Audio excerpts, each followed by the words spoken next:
Lots of speculation recently about whether His Royal Highness the Prince of Wales, Prince William, knew anything about that secret royal meeting, or in fact was it a surprise to him? Well, what's interesting, a week down the line and what you can find out and delve into, well, I have the latest as ever. Let me explain. Morning, good to see you, chums. Thank you so much for your time. And as ever, thank you for joining me today. It's, well, apparently we're going to have massive thunderstorms now. The heat is pretty intense, so it's very much needed. But you know, when you wake up and think, right, you just don't really want summer to be over, do you? Because we're only in July. And once you start with the rain and everything, it suddenly becomes very dark again. You're reminded of winter, aren't you? I know, Australia, I know. I get a lot of people from Australia saying, it's only a matter of time, Neil. It is, isn't it? That's the thing. Time eclipses all of us. Yeah, it doesn't matter what you think. And by the way, sad news, I don't know if you know this, of course, about the sad demise of a wonderful singer, Connie Francis. What a lady. Met her. Absolutely divine, and what a talent as well. And I think what you have to remember is just how young these people were when they attained such wonderful fame. And their songs literally live on, don't they? You know, Who's Sorry Now, Lipstick on Your Collar. Everybody loves those songs, don't they? Yes, and of course the brilliant Neil Sedaka, instrumental in giving her quite a bit of a hit himself. So consequently, you do look and think, we will miss her, but thank you for the music, Connie. Lovely. Now let's get back, of course, to your royal story of the day. Sorry, I just had to move there because somebody was coming into this private gate. Yeah, I know, the one I told you about, the £2,000. Yeah. Frightening, isn't it, that you're so close to money? You know what I mean? Let's get back, as I say, to your royal story of the day.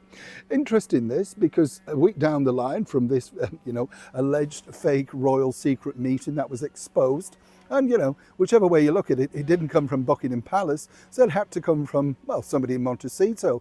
I don't believe it was Prince Harry, because I actually don't think he was that bothered, to be honest. Harry's got far more problems on his plate, including all those legal battles. You get the picture.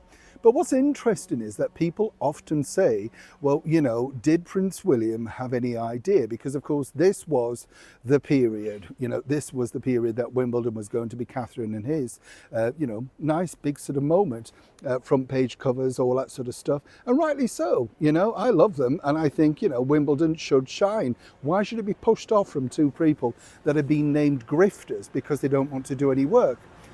Well, here's what I can tell you. William did know, and he knew from Thursday evening around about 6 p.m. So he knew that this was coming up. And as I told you before, he was seething behind the scenes at Wimbledon because, of course, he knew what was now going to be happening. This was going to be the focal point. Now, why didn't he get involved? Well, there's two reasons, really. And I'll tell you more about that literally as I get it confirmed further down the line. But what's interesting about this particular story is that William thought, well, let it go, let them hang themselves, as it were, simply because, according to a very well-placed source, there was only one reason, as I told you, they need money. Meghan's endeavours are an absolute flop. We've seen this with her TV show, which has now come out as a ratings disaster. The whole As Ever brand is not making any money, but they're hemorrhaging money because, of course, hot-headed Harry has continued to go down the route of still trying to go legal with people, and you never win in the courts of law. So obviously William didn't really need to get involved. And as we already know, he's signed off his brother for good. So whatever happens, and this really would be between His Majesty the King and, of course, his youngest son, that really would be between them. In the fullness of time, what happens, and we've seen this again before with the likes of the late Queen Mother, Queen Elizabeth, and of course the Duke and Duchess of Windsor, things can be completely changed. Harry and Meghan know this. This is why they're punting in hard now. Now, a lot of people say, well, why didn't he stop it? Why didn't he get involved? It's not his fight. Clearly, Harry and Meghan are targeting His Majesty the King.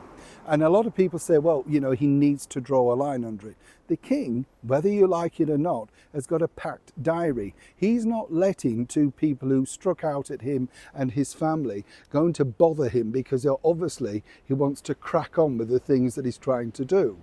And I think more importantly, both William and the King know the full pushy person behind it, the person that likes money. And do not forget also that it was His Majesty the King, then the Prince of Wales, who openly told Prince Harry, I simply can't afford your wife. Seemingly, Harry's learned that lesson the hard way. he can't afford his own wife too. And that's the reason why William let it all fall out. It's a developing story, and as ever, when I know more, you'll know more. Neil Sean in the very heart of London.